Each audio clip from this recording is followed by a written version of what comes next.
New York City is a city of immigrants. According to a survey done between 2007 and 2011, 37% of the residents of New York City were born outside the United States. The city contains more than 3 million foreign-born immigrants, more than any other city on earth. And it's been that way almost since the start for New York City.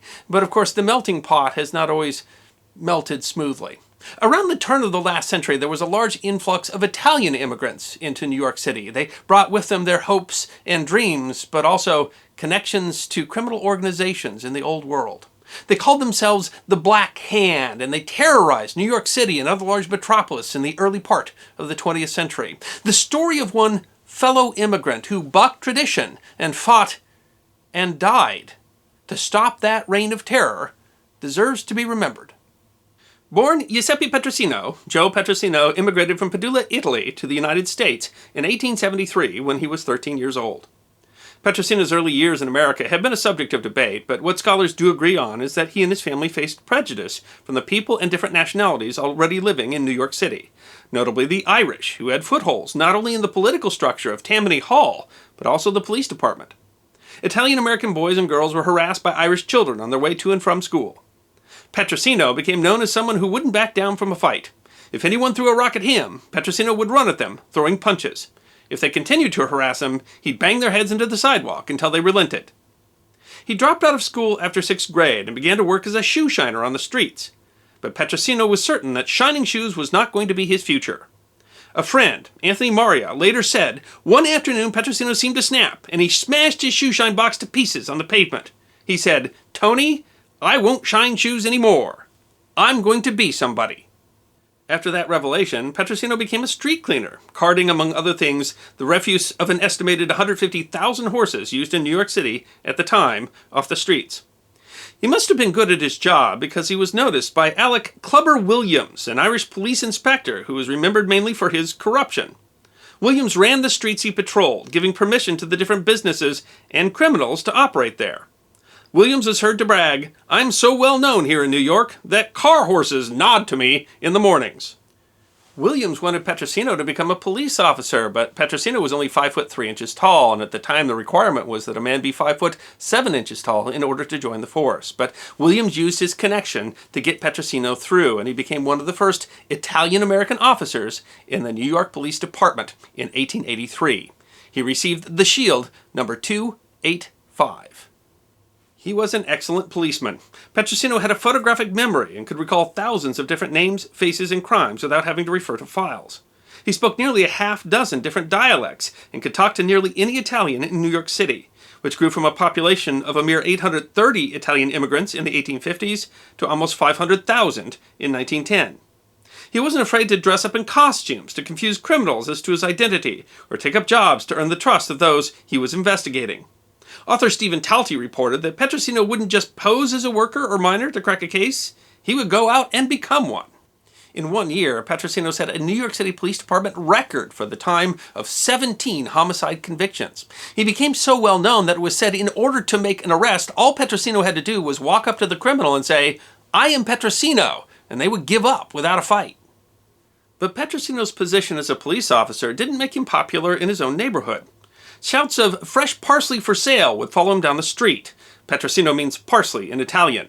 Others said, "Parsley will make the American police taste better, but indigestible it will always be." The Italian immigrants of New York City behaved that way because Petrosino had broken an unwritten code of Italian life. Honor and fidelity went to family and community first, never the authorities or outsiders, both of which the Italian immigrants believed the New York Police Department to be. They had their reasons for believing as they did. Italian immigrants were not treated very well at the time. For example, Italian immigrants formed a large part of the labor force, but were not necessarily reimbursed equally to their Irish or American counterparts. When a mine explosion killed 16 workers, all immigrants, at the Lawson Mine in Washington in 1910, families of Irish workers killed were reimbursed $1,200 for the death of their family member. Italian-American families were given only $150. Some scholars estimate that 25% of industrial accidents at the turn of the century in the United States involved Italian-American immigrants. And this discrepancy in treatment was partially why the Black Hand, which has been called a precursor to the Italian mafia, was able to take advantage of the Italian community. The Black Hand, so called because extortion letters usually included a drawing of a black hand, was not so much an organization, but a method of extortion used by various criminal groups. They preyed upon those who wouldn't or couldn't report the crimes against them to the authorities. Not only did the Italian Americans believe the police wouldn't care if they reported the crimes, they did not want to be seen as traitors to their own race, like Petrosino was. Black Hand operations were numerous. They extorted Italian-owned businesses and bombed those who didn't pay. They kidnapped children for ransom and sent threatening letters covered in cryptic crosses and Black Hand prints, the origin of their name. In some small cities outside of New York, Black Hand criminals ran the entire local government and would send a representative to collect payment from entire labor groups on payday. A miner would pick up his check and immediately hand over however much was demanded to the Black Hand. Reporters from the New York Times wrote, the money collected was understood to be the price of life and liberty until next payday. Supposedly, even the United States Congress received Black Hand threats. Members were frantic until the letters were revealed to be a publicity stunt by a company hawking its soap and playing on the black or dirty hand to sell their wares. Despite the real dangers posed by the criminals perpetrating the crimes, the public couldn't get enough of the Black Hand. The sale of merchandise, like stationery that had stylish black hands printed on them to send to their friends, skyrocketed, as well as newspapers selling stories of the brutality and bombings by the Black Hand. Some even cashed in on the notoriety of the Black Hand to try to extort money out of their relatives or business associates. The son of John Bazuffi, an Italian banker, was kidnapped by the Black Hand. They demanded $20,000 or they're going to kill Bazuffi's son. Bazuffi refused to be blackmailed and brought the information to Petrosino, but word spread around the Italian neighborhood that Bazuffi was going to drain the accounts at the bank to pay the Black Hand. In response, there was a run on the bank. Bazuffi, who was instructed to post a sign in the window of his bank detailing how he was going to pay the ransom to the Black Hand, defiantly posted, "The money in this bank belongs to the depositors, and it will be paid to them, even if I never see my son again."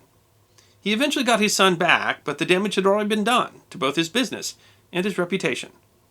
Exact numbers of those targeted by the Black Hand in New York are impossible to estimate, as so many of the victims of the crimes refused to talk to authorities. To deal with the increasing disaster, Petrosino created what was essentially a special task force called the Italian Squad, or the Mysterious Six. These men were handpicked by Petrosino for not only their ability to speak Italian, but also their investigative skills. The squad's mission was to deal with the peculiar problems constantly arising in the Italian districts. They didn't have many resources to do so, but they were dedicated in their mission. In just 1 year of operations by the Italian Squad, Black Hand crimes in New York City dropped by an estimated 50%. The Washington Post called them a band of zealots, and they were certainly zealous. They, for example, figured out how to identify Black Hand cells by the handwriting on their notes. When the Black Hand criminals found out what was going on, they started using typewriters to try to conceal their identity. To counter the bomb-making terrorism of the Black Hand, which was rife in Italian neighborhoods, Petrosino created the New York City Police Department Bomb Squad, which was one of the first organizations of its kind in the United States. He continued to innovate even though his superiors and fellow lawmen didn't necessarily support him in every endeavor. In another break with tradition, Petrosino was never accused of taking a bribe. Few on the New York City Police Department at the time could say the same. The press loved Petrosino for his candidness and also the number of newspapers they sold as he fought the Black Hand. One night, a reporter went to Petrosino's home to get a quote for his story, which was to be printed the next day. The reporter stood in the shadows of the hall near the doorway to Petrosino's home. When Petrosino showed up, he saw someone standing in the hall and charged him in a manner reminiscent of his school brawling days. He knocked the wind out of the reporter, who immediately declared his identity and what he was doing there. Later, the reporter remembered Petrosino saying, "Someday, they will get me." Petrosino had reasons to be cautious. After a decade of careful courting, Petrosino married the love of his life, a widow named Adelina. According to the family's oral tradition, Petrosino met Adelina when she was a waitress at her father's restaurant. He was smitten with her and asked her father for permission to marry her. Adelina's father, Vincenzo Cellino, refused to allow the match, saying that she had already lost a husband and a career in law enforcement was simply too risky. Cellino feared Petrosino would die and leave his daughter alone again. It didn't deter the lovers, and after Cellino died, the two were wed. They had a child together, a daughter, and they named her Adelina after her mother. Petrosino was fiercely protective of his child, going to great lengths to not even acknowledge her on the street so that the criminals he pursued wouldn't know who she was or her importance to him. In 1909, Petrosino was sent to Italy to gather original criminal files for nearly 1,000 suspected criminal immigrants in New York City, as well as to cultivate a network of informants for the New York City Police Department overseas. He was also tasked with learning who the most dangerous criminals in Italy were, and forwarded their names to the immigration services in New York. If those men ever attempted to cross the Atlantic, they would be turned back at the border by immigration services before entering the country. But a New York City police commissioner had given the story of Petrosino's mission to a New York newspaper while Petrosino was abroad. Sadly for Petrosino, hundreds, if not thousands, of the Black Hand suspects he'd evicted from New York City were waiting for him in Italy.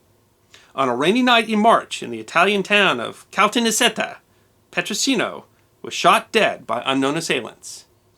Joseph Petrosino's body was returned to the United States, and the day of his funeral, April 12, 1909, was proclaimed a public holiday in New York City, and an estimated 250,000 mourners lined the streets to see the lawman laid to rest. By comparison, only 100,000 came for the funeral of Rudolph Valentino, the internationally famous film star, when he died in 1926. The body of Petrosino was taken from his home to St. Patrick's Cathedral and then to a cemetery in Queens where he was buried. His heartbroken wife, Adelina, was heard sobbing at the funeral. Even after his death, Petrosino continued to impact the New York City Police Department, which cracked down on the remaining Black Hand criminals and finally broke their power.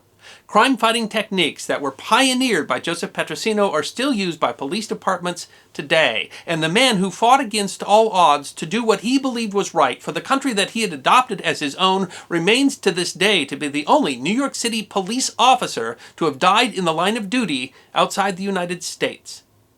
But perhaps the nature of Petrosino's character is best seen in what he had on his body after he was murdered. On his body, they found in his pockets his original New York City Police Department badge, number 285, and a postcard addressed to his family that said, "A kiss for you and for my little girl, who has spent many months far away from her daddy." I hope you enjoyed this episode of The History Guy, short snippets of forgotten history between 10 and 15 minutes long. And if you did enjoy, please go ahead and click that thumbs up button. If you have any questions or comments or suggestions for future episodes, please write those in the comment section. I will be happy to personally respond. Be sure to follow The History Guy on Facebook, Instagram, Twitter, and check out our merchandise on teespring.com. And if you'd like more episodes on forgotten history, all you need to do is subscribe.